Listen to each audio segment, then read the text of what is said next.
কয়েকদিনের মধ্যে জাতীয় নির্বাচনের তারিখ ঘোষণা করা হবে বলে জানিয়েছেন আইন উপদেষ্টা আসিফ নজরুল। বৃহস্পতিবার সচিবালয়ে তিনি বলেন, অবাধে জনগণের ভোট দেওয়ার সুযোগ তৈরি করবে অন্তর্বর্তী সরকার।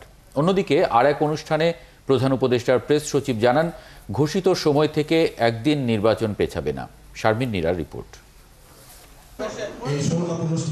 জুলাই শেষ হচ্ছে, আগামী ৮ আগস্ট অন্তর্বর্তী সরকারের দায়িত্ব নেওয়ার বছর পূর্ণ হবে। এমন এক সময় সচিবালয়ে সাংবাদিকদের সংগঠন বিএসআরএফ সংলাপে প্রধান উপদেষ্টার প্রেস সচিব বক্তব্যের শুরুতেই তিনি বলেন, আগামী ৫-৬ দিন দেশের রাজনীতির জন্য গুরুত্বপূর্ণ। আগামী ৫-৬টা দিনে আমরা বুঝবো যে আমরা সামনে কোথায় যাচ্ছি। বাট একটা বিষয় আপনি নিশ্চিত থাকেন, ইলেকশন দেরি হবে না।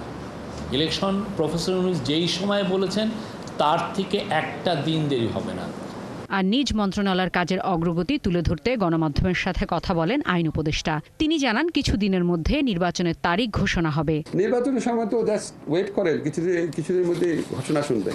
মিথ্যা বা হয়রানিমূলক মামলায় নাম অন্তর্ভুক্ত করা এবং মব সন্ত্রাস সরকারের জন্য দুর্ভাগ্যজনক, যা ঠেকাতে কাজ করা হচ্ছে বলে জানান তিনি। সবচেয়ে দুর্ভাগ্যজনক যে দুইটা ঘটনা ঘটেছে, একটা হচ্ছে মিথ্যা মামলা আর মিথ্যা মামলা এবং মামলা হয়তো কারেক্ট, কিন্তু মিথ্যাভাবে লোকজনকে ফাঁসানো, মানে হয়রানিমূলক মিথ্যা মামলা একটা, আর একটা হচ্ছে মব জাস্টিস বা মব সন্ত্রাস আমি বলবো। এই দুইটা আমাদেরকে খুবই পীড়িত করে। আমাদের মতো চেষ্টা করি।